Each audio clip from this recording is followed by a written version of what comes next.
You wanted the best. You've got the best podcast. The hottest podcast in the world.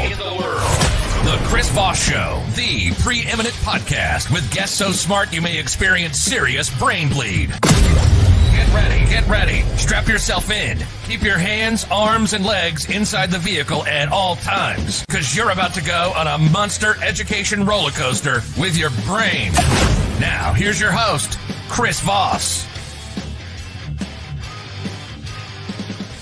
Who's ready to go on a roller coaster monster brain ride with the thing? I don't know, whatever the guy said at the beginning. Hi, folks. I'm Chris Voss, your host of the Chris Voss Show for 13 years. We'll be coming to you live with the show. We certainly appreciate you guys tuning in. As always, refer the show to your family, friends, and relatives. Put your arm around them, look them deeply in the eye, and say, have you joined the family that loves you but doesn't judge you? The Chris Voss Show. Best kind of family there is. We're still working on making those shirts. Anyway, guys, refer them to go to youtube.com/Chris Voss. You can find everything we're reading or reviewing over there in our playlist of some of the greatest authors and interviews of CEOs we've had on the show.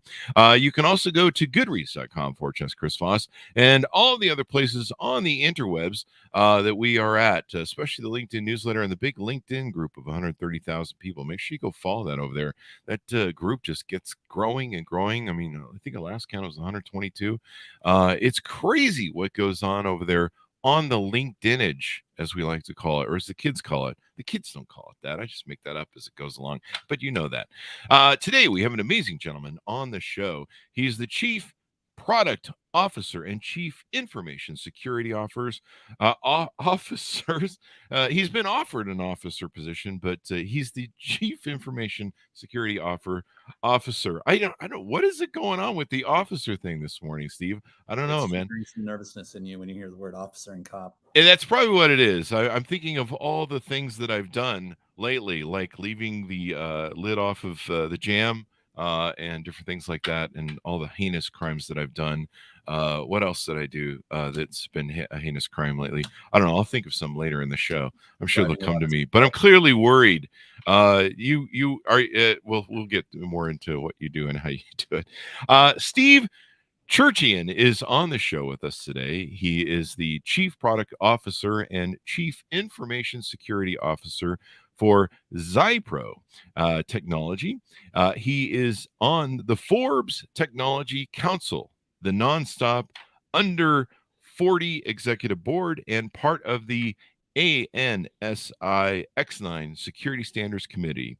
With over 20 years in the cybersecurity field, Steve is responsible for strategy and innovation of XYPRO's security product line, as well as overseeing their risk compliance security to ensure the best experience for customers in the mission-critical computing marketplace. Steve is an engaging and dynamic speaker. I've watched a few of his videos, actually, who regularly presents on cybersecurity topics at conferences around the world. And now we've roped him into coming on to the show. Here he is. Steve, welcome to the show. How are you? Great. I'm glad to be here, Chris. I'm looking forward to this one. There you go. It's wonderful to have you as well. We're going to be talking about some really interesting things when it comes to cybersecurity, internet security, and some of the amazing things that you guys cover with not only your business, but also your knowledge in the world. And it's crazy what's going on today with all the different cybersecurity hacks, et cetera, et cetera. Give us your .com so people can find you on the interwebs, please.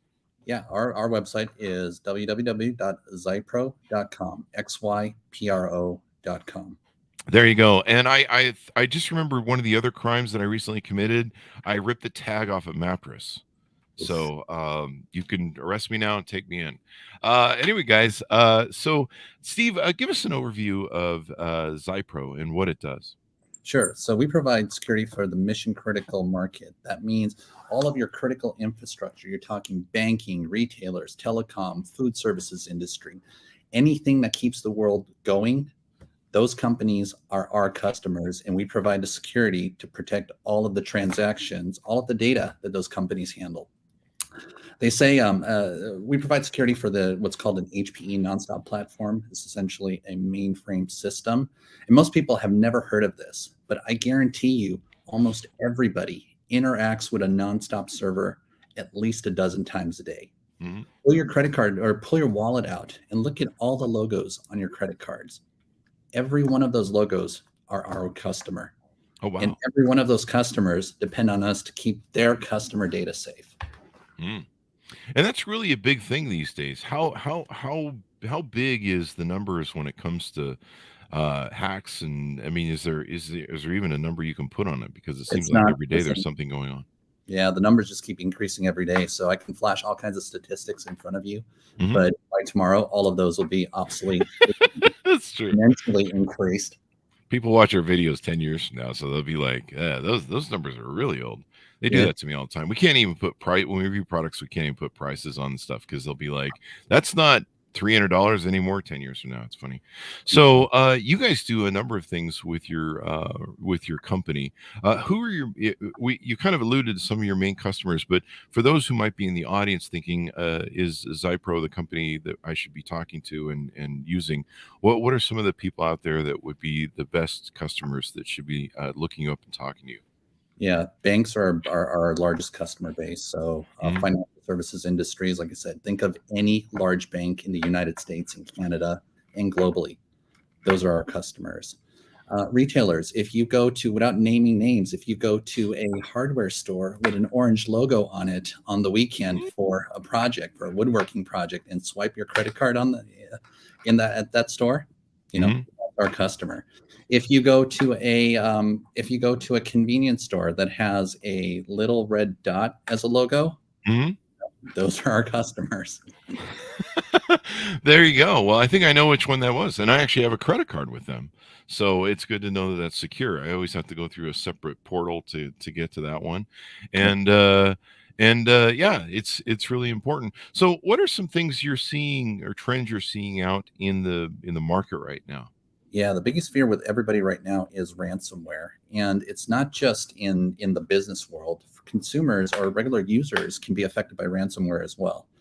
Oftentimes, though, when I hear about ransomware and I talk to people, on the street or friends, I go, "Well, I don't have anything that a hacker would want, so I'm not worried about ransomware." Well, that's not really it. It's if they can lock you out of your data and hold it for ransom and even squeeze $500 out of you, they've accomplished what they're looking for. Mhm. So everybody is a potential victim for ransomware, and we're making it easier and easier for them with all the information we're giving away on social media, on Facebook, on Instagram, I've got stories about LinkedIn and how that's being used against us. But ransomware is really the one that everybody from top to bottom, business to regular user, needs to watch out for. And there's, they a lot of times we don't even hear about it. Like they'll just pay the payola to the ransomwares, like hospitals and different things. Like late, after you'll find out that they paid out the ransomware. Millions and millions of dollars are going out the door sometimes for stuff like this. Yeah, for a company, it's a real reputation hit. It's also embarrassing to know that Mhm. you were hit by ransomware and then you had no choice, you had no recourse but to pay the ransom. Yeah, it can affect, your customer's reputation that you have with your customers about whether or not you're secure. It makes me angry. I forget what it's called, but it's some free service that tells you when your password's been out there in the public. And it used to be really infrequently that I would get like an email saying, "Oh, your password and login have been found on some site." And here you go. This is what it is. It used to be really infrequent. Now it happens so often, but it does make me and affect my the consumer reputation, my protection, my security of going. I can't trust these guys anymore, and so it has a major effect on that for the business, not only as for an embarrassing effect.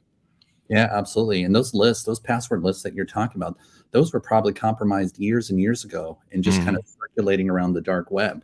And Hmm. they change hands. They go from hacker to, potential wannabe hacker.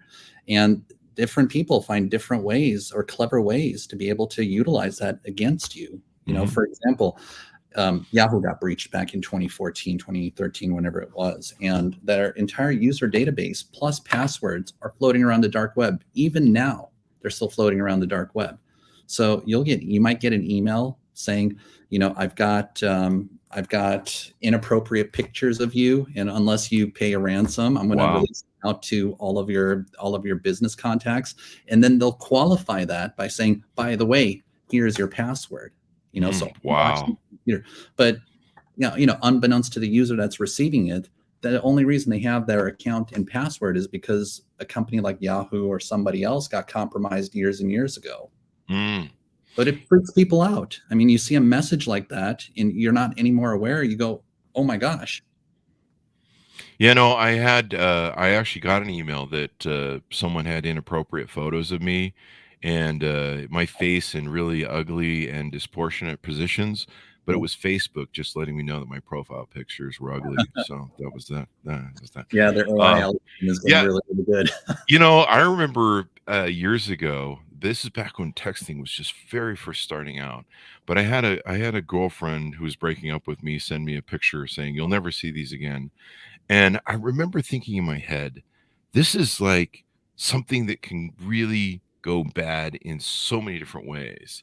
And the amount of people that are using, texting to share pictures. There was the thing there where I remember when Mark Zuckerberg had tape over his webcam, and the world was kind of shocked, and they're like, "Wait, webcam's a thing?" And we found out the FBI, I think from Edward Snowden, could hack into your webcam, and I feel sorry for any FBI agent who might have been watching me walk around naked around my home. Good luck with that. Your eyes are burned out of your head. But no, it's crazy, all the different things that are going on nowadays. You recently wrote about the Uber hack.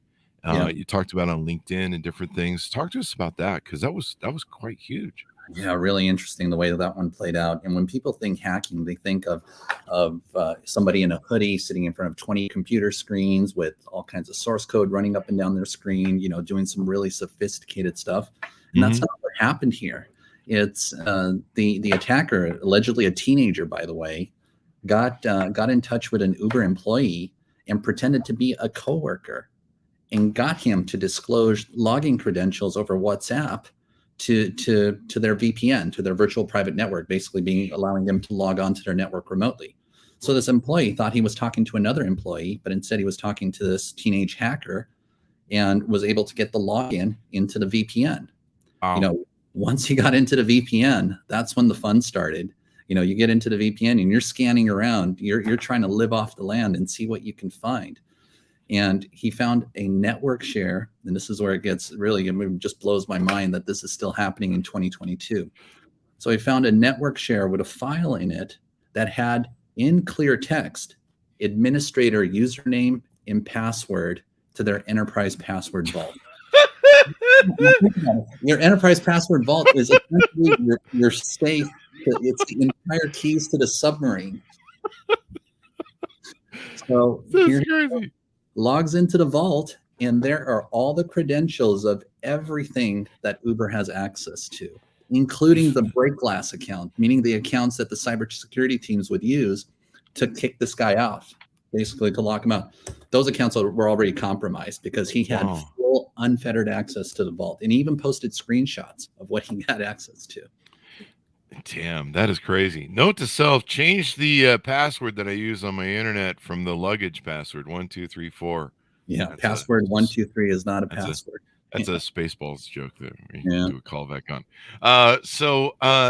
This is crazy. And these companies, they do this. I mean, I've had to change my password so many times. I keep having to add on stuff. Like it went from 1234 to 1235, 12356. No, I'm just kidding. It's worthless. That activity is worthless. It's forcing you to change your password and add complexity to it is a useless activity. Go ahead. I was going to say, you're going to trade off convenience for security, because the harder and harder you make the password, the more likely it is that you're going to write it down or save it on a file on your desktop called password.txt for a hacker to find. Yeah, most definitely. Most definitely. It's crazy some of the things to do. So give us some, how long you guys been in business? How long, what are some of the tips or traits that you guys do, some key benefits of your guys' system? Yeah, so the company itself has been in business since 1983. Actually, it was founded about 40 years ago on a dining room table in Simi Valley, California. And the business has continued to thrive, and we're still headquartered in Simi Valley, although we've moved away from a dining room and have much larger offices now in a global presence. But like I said, we're trying to keep our customer base, who's the most critical infrastructure when it comes to the global economy that there is. But one of the best things you can do, whether you're a regular user or a business or one of our customers, as I say, that's why I was saying passwords are useless in a sense, is implement two-factor authentication, multi-factor authentication. That's when you log into a website, put in your username and password, but that website will not allow you to log in without second factor, be it a token or a text coming to your phone or some other method other than just the password. Wow. That's the best way we have right now to protect against, silly things like this, where somebody steals a password and can log in as you and do all kinds of crazy stuff. Yeah, because once they can get into the system, we saw that in political things back in 2016, where some you click on a portal. I get these all the time too, like fake PayPal portals, fake Amazon portals, and I've even, my mother called me one time and she's like, hey, her cable system was sending her an email about logging in, and some of it looks just like the website, looks perfect. And so what are some different products that you guys offer that customers can take advantage of? I see a number of them on the website. Yeah, so our main focus is business to business. So we offer, like I said, multi-factor authentication. We offer that to our customers. So yeah, we're no longer relying on a username and password. And what you just said is a perfect example. There's a lot of these going around where you've got a fake UPS site or a fake Bank of America site or fake, name your provider that you use. So people get tricked into this all the time. They'll go in, they'll put in your username and password, and boom, the hacker can now log into the legitimate website using their credentials as them. Wow. So we provide technology called two-factor authentication or multi-factor authentication now to protect against that. So even if a password was compromised, it's useless without that second factor. Now, I'm talking about it from a business sense or from our customer sense, but even to people at home, regular users, almost everything that they have should have two-factor authentication capabilities. Think about your iCloud account. I don't know if you remember years ago where all these celebrities and their nude pictures got hacked because they were putting them on iCloud. Yeah, that was just a password compromise because they had not turned on two-factor authentication. Wow. Yeah. So yeah, I love two-factor identification. Took me a while to get used to it because I was like, this sure is a pain in the butt. But man, after you've been hacked and had issues, man, it sure is nice. Yeah, it's not worth the gamble. So turn it on for your banking, turn it on for your smart devices. We've all got smart switches at home, Nest thermostats, Ring cameras, all that stuff. All those service providers allow you to turn on two-factor authentication. Why not do it? There you go. It was interesting. I recently got one of my banks, Bank of America, I think it was, recently sent me an email about, I think it's pronounced Zelle. And there's like all these ways that they've been using Zelle to basically scam, where you actually pay money to somebody that you paid yourself. I remember the old days of Craigslist. You get, like, if you were renting a property or something, they'd be like, we're going to send you a check, or if you were selling a product, they'd send you a check for more. But I guess there was something similar to that they were doing with Zelle, where they were overpaying or something. And I was really surprised that my bank not only was willing to admit there was a problem, but sent out a big notice like, hey, if you use Zelle, there's scams going on. Here's what to watch out for. It really is insane how crazy it is out there. It's getting clever and clever. Somebody was telling me a story once that their grandmother got a phone call saying that there's a flower delivery, but includes a bottle of champagne. So they need somebody over 18 to sign for it. Wow. So delivery man shows up to the house, knocks on the door. Here he is standing with flowers and a bottle of champagne. And somebody opens the door, and the delivery person says, I need a credit card to validate or verify that the person receiving this is over 18. So wow. This person pulls out their credit card. the delivery person, quote unquote delivery person, takes a copy of the credit card, swipes it through their machine, leaves the flower, and off they go. And then unbeknownst to that user, here's $10,000 of illegitimate charges showing up on their credit card statement the next month. Wow. Yeah. That is just crazy. And sometimes, I don't know what credit card companies do, but I remember one time we had a bunch of checks get stolen and somebody ran up about $3,000 or $4,000 worth of bad checks and stuff. And it was just amazing where they could get the checks passed. Cause I'm like, I can never get checks passed there. Like they always ask for ID. Like, how did you do that? And, it was crazy, but it was interesting that the banks just kind of were like, I asked my bank, I'm like, are you going to go after this person? No, it's right off. It's covered by insurance. Yeah, And so it almost kind of encourages these guys just to keep going. I've seen some of the videos of some of these scam centers that they have in India and stuff. And it's just insane. So what are some other products that you guys offer or resources that you guys offer as I'm looking over your website? Sure. So we do the multi-factor authentication stuff, but we're heavy in compliance. So in our industry, compliance, especially with banks, regulatory compliance, and other compliance frameworks, is a necessary part of the job. Mm-hmm. So we provide products and services that help our customers simplify their compliance activity. And then we're big in the SAP HANA and Linux space. So SAP HANA in large organizations is an ERP system. Mm-hmm. And we've partnered with Hewlett-Packard Enterprise to provide some really, really cool stuff we're doing there around security and monitoring and hardening of those environments. When I talk about SAP HANA, almost every company you can think of has HANA or Linux in their environment, in their ecosystem. So every one of them are customers or potential customers of ours. Wow. So if you're running a Linux OS or HANA system, which is an SAP system, you make sure you're compliant. I mean, that's a big deal for companies. And, being able to say to your customers and hold their trust is really important. I mean, Uber, I was just really surprised that. Oh my God. It's a competitive edge for a lot of these companies, because if the very first question most customers ask of their provider is, what's your security? What do you do in terms of security?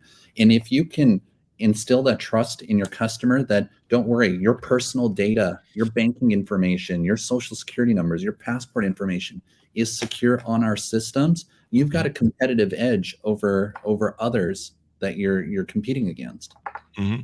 And I saw a recent discussion you had about 0-day vulnerabilities. Talk to us about what that is about.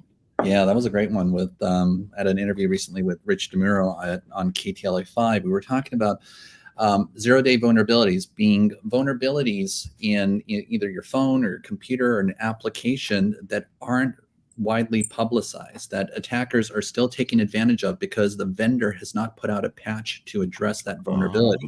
Yeah. So it's things that might have been there for years, months, whatever. They've been there for a while, and the vendor might not have known about it, or may have known about it but not necessarily put out a fix for that vulnerability. So hackers essentially have free reign, and they go ahead and they exploit it for as long as they can. That's why it's very, very important to make sure you're updating your phones, your computer, your smart devices. I've seen phones where you look at the App Store, for example, and you'll see a big logo with 99 plus next to it. Are you kidding me? And, the typical response is, well, I don't want to update it because I don't want to change anything. Yeah, those updates are really important, especially from security things. Yeah. Yeah, they're not just for new features, or they're not going to change the way you call grandma. It's literally, it's patching up security holes that the vendor has noticed. And I learned that the hard way with our website years and years and years ago, where I wasn't updating some WordPress plugins. Yeah. And I was like, yeah, we'll get to that update of the WordPress plugin. And then, later we're like, why is the site offline? And, there was some sort of exploit that came through the plugins. You disable the plugins, and then one by one, you got to go through and figure out which one was the one that got compromised. And sure enough, we hadn't updated it and everything else. And so, whether it's WordPress sites or websites or any different things, there's like a million ways for these guys to get in and ruin your life. One of the article you had that was up on LinkedIn was talking about HR departments and the I guess this is the new popular thing to exploit them, especially with so much hiring that everyone's doing nowadays. Yeah, all the resumes, you can easily hide ransomware, a malicious script, some other way to infiltrate a network coming through HR, because HR is typically they're not IT professionals, so they might not have security and best practices at the top of their mind. They're just volume. I'm getting all these resumes. I've got to churn through them, and I've got to hire the best candidates. So it's very easy to sneak a PDF or a Word file that has some malicious code in it that as soon as you open it up, executes, and boom, your system is ransomed. I get that all the time. Yeah. That's why I say it's critical that security isn't just viewed as an IT problem. It's an entire company problem. It's a risk to the company, just like any other risk, just like supply chain risk, just like a strike, just like any other business disruption. Security should be viewed the same way. And everybody from the receptionist all the way up to the level and the board should personally take accountability to make sure they're protecting the company. Yeah, it's crazy. I get these PDFs sent to me. Like I said, I just recently got a YouTube takedown thing that keeps being sent to me. I'm sure it's a PDF that I click on it. I have issues. Yeah, I've learned I don't click on anything nowadays. I'm just like I'm so protective. I'm watching my links. Whereas this, like if I get an email from my bank, I don't click on anything on the email or PayPal. I go to my PayPal link or my bank account link directly. I type it in and make sure and go there. Two-factor identification, of course, is really important. It's crazy, all the stuff, and I can imagine the HR department, like you say, between all the different resumes they get, PDF hacks, it's crazy stuff, and all you gotta do is click it. And I see that all the time too on Facebook. Like they'll send them through Messenger, and they're like, "Here, click this thing. Is this you?" And you're like, "Oh, you're gonna click," and then all of a sudden, all your friends are getting it. And it spreads like wildfire. They have that, or they'll hack into a Facebook account because you don't have two-factor authentication turned off. So they'll hack into a friend's Facebook account and start messaging the friends list, going, so and so's in jail. We need $500 to bail them out. Can you send $500 to this PayPal account? And it's mind blowing how many people fall for that. That happened to my friend's grandmother. She got a call, I think it was, from someone in New York who said that he was in jail and he needed like $12,000 or $18,000. It was one of the two. My mind's a little fuzzy on it, but it was his 12,000 or 18, one of those two, and called his 80, 90-year-old grandmother and said, he's in jail. We need this money for bail to bail him out. You need to wire this money like now. And she could have easily picked up the phone and called him across town and said, "Are you in jail?" But she didn't. And it's really sad that a lot of these older folks seem to take the brunt for this stuff.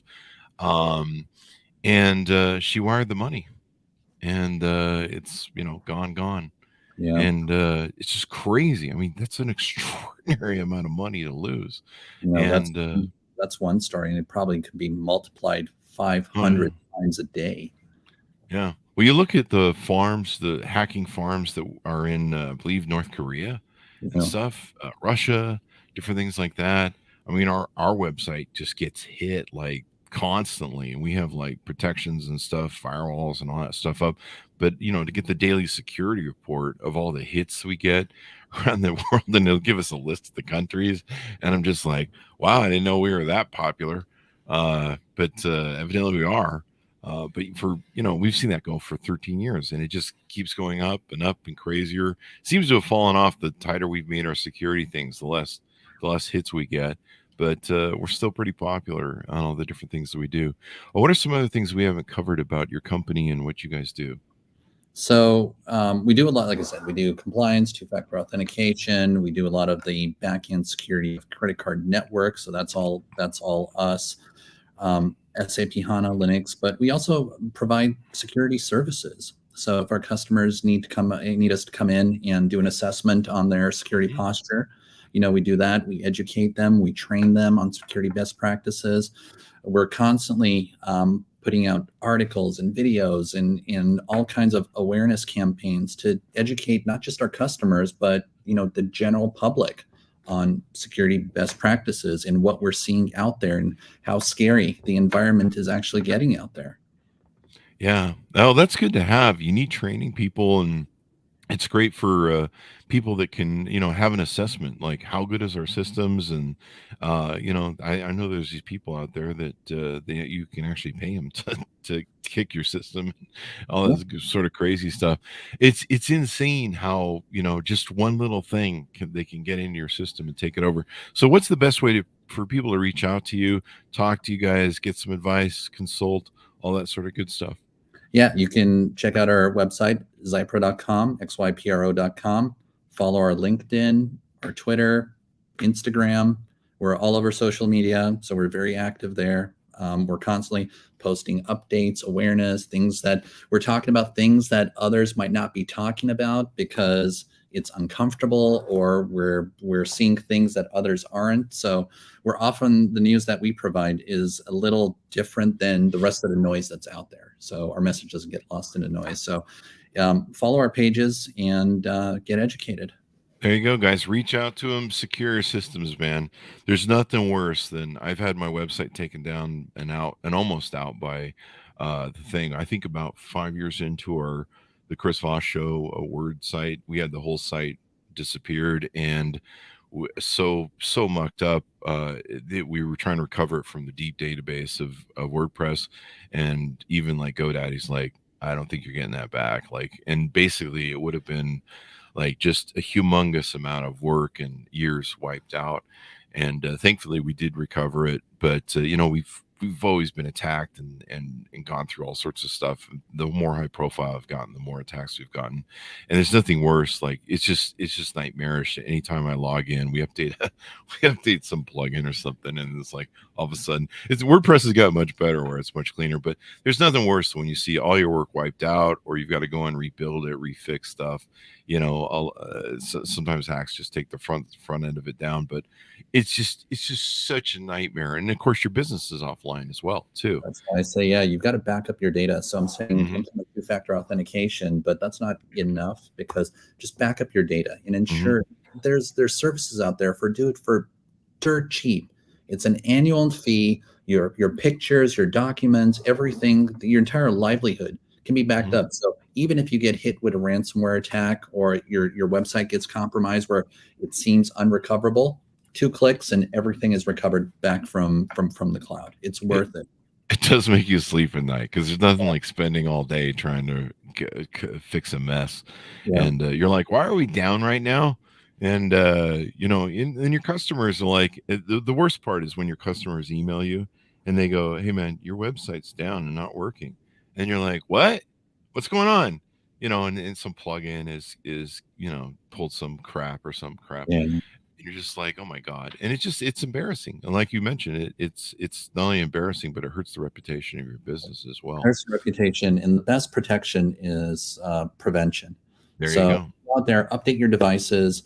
I guarantee you there's people listening right now that have a router at home that probably they've never touched or updated. The password, the login to the router is probably still username admin, password admin, or password.